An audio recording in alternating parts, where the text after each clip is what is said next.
पिएत्रा D एरास्मो 45 वर्षाचे गृहस्थ, त्यांची पत्नी जेलरन 44 वर्षीय जेलरन नॉर्डेनच्या मतिमंदांच्या विशेष शाळेत शिक्षिका आहे. या दाम्पत्यास त्यावेळी ईडन नावाची स्वतःची 4 वर्षाची मुलगी असतानाही त्यांनी आमच्या अनुराधास दत्तक घेतलं होतं. मी त्यांना विचारलं की ईडन असताना तुम्ही अनुराधास दत्तक का घेतलं? त्यांचं उत्तर मार्मिक आणि चिकित्सक तर होतंच, पण ते आपणा सर्वांना अंतर्मुख व्हायला लावणारं वाटलं. ते म्हणाले, आम्ही उभयतांनी जेव्हा अनाथ मूल दत्तक घ्यायचं ठरवलं तेव्हा एका गोष्टीबद्दल नक्की विचार केला होता की जे मूल आपण दत्तक घेऊ ते इथे नॉर्वेजियन समाजात सहज रुळेल, मिसळेल, एकात्म होईल असं असावं. त्या दृष्टीनं आम्हास भारत नॉर्वेचा जवळचा देश वाटला. या देशाबद्दल त्या दृष्टीनं आम्ही भरपूर अभ्यासही केला होता. त्यावेळी खूप ऐकलं वाचलं होतं आणि मग आम्ही ठरवलं की आपण दत्तक घ्यायची तर मुलगीच. एक तर भारतात स्त्रीजीवांच्या दुःखद स्थितीच्या आम्हास आलेल्या जाणीवेतून आम्ही अनुराधाच निवडलं. ईडन आता 20 वर्षाची झाली आहे. ती ऑस्लो विद्यापीठात शिकते. मारिया आता 16 वर्षाची झाली. ती नॉर्डेनच्या कनिष्ठ महाविद्यालयात शिकते. तिला आम्ही अनुलता असंही म्हणतो. मी चकितच झालो. प्रथम वाटलं हे अनुराधा शब्दाचं अपभ्रंश रूप असेल, पण पिएत्राने चक्क अनुलताची उत्पत्ती सांगायला सुरुवात केली आणि माझी मलाच आपल्या भारतीयतेची लाज वाटू लागली. ते सांगत होते, लता आणि अनुलता मध्ये फरक आहे. लता म्हणजे रुजवल्या जागी वाढणारी, अनुलता म्हणजे रुजल्या जागेतून उपटून अन्य जागी रुजवलेली. पिएत्रांच्या सांगण्यातील रुजुता आपल्या सर्वात सामाजिक जाण रुजवत असल्याचं मला जाणवत होतं. अँड्रॉस हा तिचा छोटा भाऊ 14 वर्षाचा. अनुराधा नॉर्वेत गेल्यावर 2 वर्षांनी जन्मलेला.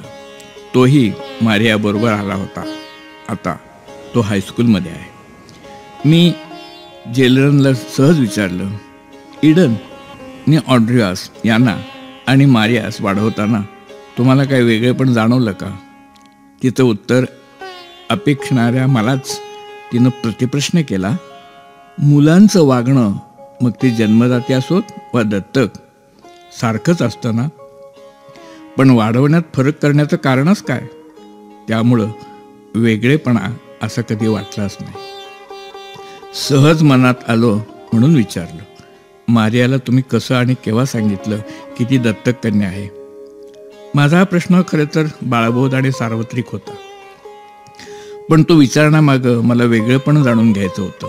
आपल्या आणि त्यांच्या दत्तक परिवाराच्या मानसिकतेतील, कार्यपद्धतीतील फरक मला अभ्यासायचा होता. जेलरन आणि पिएत्रा दोघं आळीपाळीनं सांगत होते आणि माझ्या लक्षात आलं की मारियाचा सांभाळ खऱ्या अर्थानं त्यांनी मिळवून केला. आपल्याकडे याचं उत्तर आईनं देणं अपेक्षित असतं. मारियास नॉर्वेला दत्तक संस्थेच्या एका माणसानं आणलं होतं. तेव्हा तो तिची संस्थेतील 2 छायाचित्र घेऊन आला होता. हीच ती छायाचित्र असं म्हणून अल्बममधून काढून त्यांनी दाखवली सुद्धा. ही असते एखाद्या विचार संवेदनेची जाणीवपूर्वक केलेली जपणूक आणि जोपासना. त्यातील एकात मारियाला आश्रमाच्या बाई घेऊन उभ्या होत्या, तर दुसरं छायाचित्र आश्रम भगिनीसह मारियाच्या ग्रुपचं. ती छायाचित्र प्रथम लावून आम्ही हळूहळू मारियाची छायाचित्र काढत गेलो. ती वाढेल तसं तिला दाखवत गेलो. ती आमच्या मांडीवर बसायची आणि छायाचित्र पाहत राहायची. तिला हे पहिलं छायाचित्र पाहणं आवडायचं. आम्ही तिला सांगत गेलो, सांगत राहिलो. सहजपणे तिच्या मनात ते नकळत रुजत गेलं की मी दत्तक कन्या आहे म्हणून. मारियाला आमच्या आसपासच्या सर्वांनी आपलंसं केलं आहे. अगदी आमच्या ईडननी ऑड्रियासारखं मारिया आमच्या कुटुंबात रमून गेली. ती आमची सर्वांची झाली आहे. ना तिच्या वागण्यात काही फरक, ना इतरांच्या. आम्ही ज्या नॉर्डेनमध्ये राहतो ते छोटंसं गाव आहे. तिथे अनेक जाती, धर्म, वंश, देशाचे लोक राहतात. तिच्यातील फरक असा हा आम्हाला कधी जाणवलाच नाही.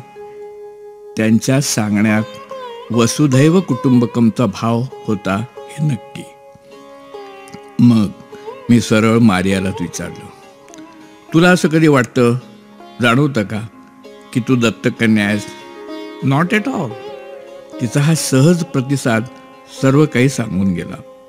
अनुराधाचं अनुलता होणं नॉर्वेत किती सोपं असतं आणि आपल्याकडे असं आहे.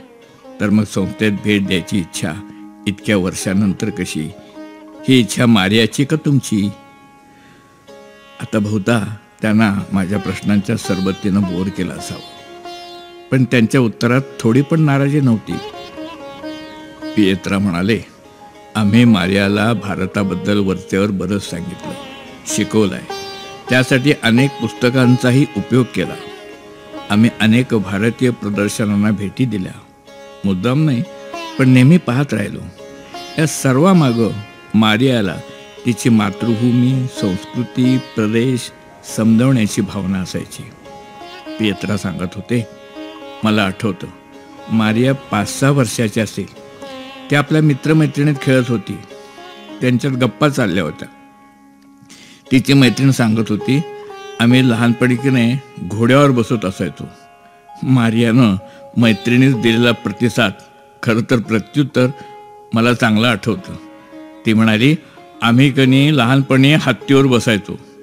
हा संवाद तिथंच संपला होता. पण या संवादात मारियाचा हम भी कुछ कम नहीं हा आत्मविश्वास, नेहले पे दहला मारण्याची ईर्ष्या स्पष्ट झाली होती. हे सारं सांगताना पिएत्रांच्या डोळ्यांच्या कडा पाणावल्या होत्या. मुलीस दत्तक घेऊन सहज वाढवण्याची ती पोचपावती तर होतीच, पण त्यात एक प्रकारची धन्यताही होती, कृतार्थताही होती. मारिया पुढं नंतर घोड्यावर बसायला शिकली. आपल्या भावाबरोबर जेलरनं आणि आम्ही तिला भारताबद्दल नेहमी सांगत असायचो, पण कधी तिनं त्याबद्दल फारशी उत्सुकता दाखवल्याचं आठवत नाही. गेल्या वर्षीपासून तिच्यात थोडा बदल जाणू लागला. तिची भारताविषयीची ओढ आमच्या लक्षात आली आणि मग आम्ही ठरवलं की तिला भारत दाखवायचा. आम्हास आनंद आहे की आम्ही तिला भारत दाखवू शकलो. भारत आणि विशेषतः ही मातृसंस्था पाहिल्यावर मारियाची प्रतिक्रिया मला जाणून घ्यायची होती. तिला विचारल्यावर ती क्षणभर अबोल राहिली. तिच्या उंचावलेल्या भुवयांवर बऱ्याच दिवसांचं स्वप्न साकारल्याची आनंदाची लक्ष लक्ष इंद्रधनुष्य चमकत असल्याचं मला जाणवलं. याचसाठी केला होता अट्टहास.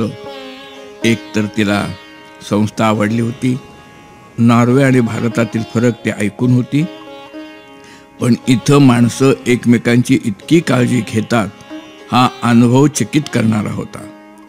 म्हणाली, how gentle people like you taking care of others. This is something new for me, really really strange one. मारियाला हे आपुलकीचं जग काही कमी आकर्षण नव्हतं. हे खरं आहे की संस्थेत वाढणाऱ्या तिच्यासारख्या मुलीचं दुःख करण्या इतकी ती अजून मोठी झाली नाही. अनुराधा उर्फ मारिया उर्फ अनुलताची ही पुनर्भेट. या पुनर्भेटीनं तिला काय दिलं ते तिलाच माहीत, पण माझ्यासारख्या कार्यकर्त्यास मात्र तिच्या भेटीनं अंतर्मुख केलं. तिचं येणं, संस्था पाहणं, माझ्या छायाचित्रातील इतर मुली कुठे आहेत असं आवर्जून नि आर्दवी विचारणं, त्या मुलींना भेटणं, त्यांच्यासाठी भेटवस्तू देणं, आपल्या साठवलेल्या पैशातून संस्थेत देणगी देणं, परत येण्या भेटण्याचं, पत्र लिहिण्याचं आश्वासन देणं, सारं कसं अस्वस्थ, बेचैन, स्तंभित करणारं. आपल्या मातीत हे का रुजू नये? तिच्या येण्यानं निर्माण झालेलं काहूर अजून शमू शकलेलं नाही. आणखीन काही दिवस ते शमणंही अवघड.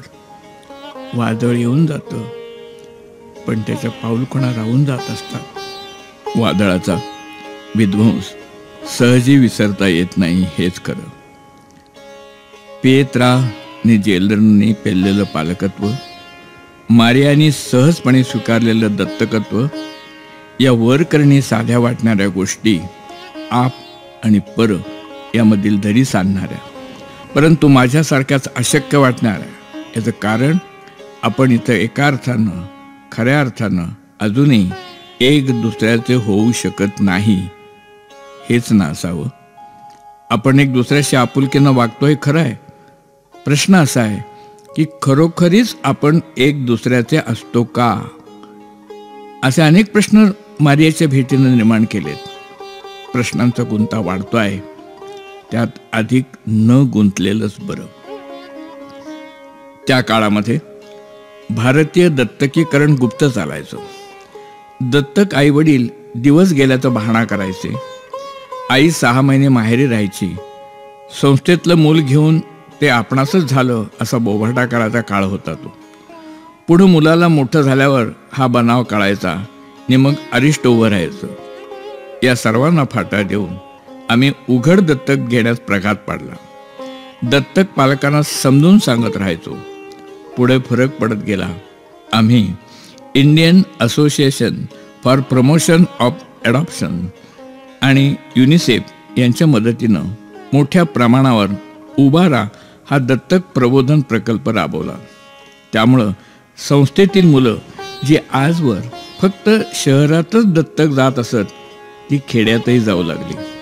खेड्यातील निपुत्रिक दाम्पत्यापर्यंत आम्ही गायनाकॉलॉजिस्ट असोसिएशन मार्फत पोहोचण्याचं नवं तंत्र विकसित केलं होतं. या संदर्भात डॉक्टरांसाठी आम्ही कार्यशाळा, व्याख्यानं योजली होती. या साऱ्या प्रयत्नानंतर दत्तक जाण्याचं प्रमाण वाढलं, तरी मुलंच दत्तक जात राहायची. सार्क बालिका वर्षाचा औचित्य साधून आम्ही मुलींना दत्तक देण्यावर विशेष भर देत राहिलो.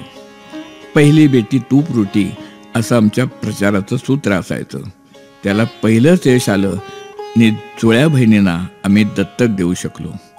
तिळवे नावचे मोठे संवेदनशील उच्च शिक्षित शासकीय नोकरी लाभलेले ते पालक, त्यांचा त्यावेळचा मनाचा मोठेपणा उमेद देऊन गेला होता.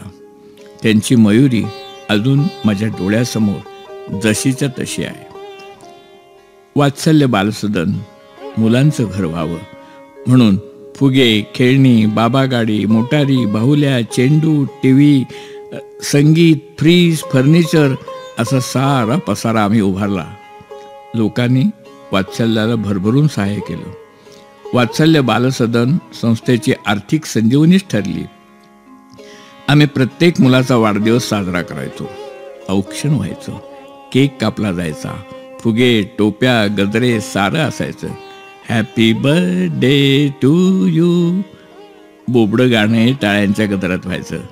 ही कल्पना आमच्या काळजीवाहिका सौभाग्यवती शीला ओहळ यांची. त्याही अशाच संस्थेतून मोठ्या झालेल्या होत्या.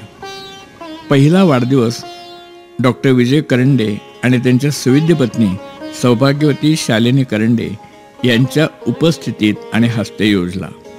वात्सल्य बालसदन नावाप्रमाणे वात्सल्यपूर्ण बालसंगोपन चळवळीचं महाराष्ट्रातील एक आदर्श केंद्र होऊन गेलं.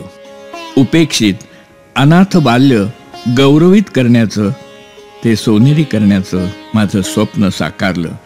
या प्रवासातील काही मुलामुलींचे प्रसंग आजही माझ्यात गहिवर निर्माण करत राहतात.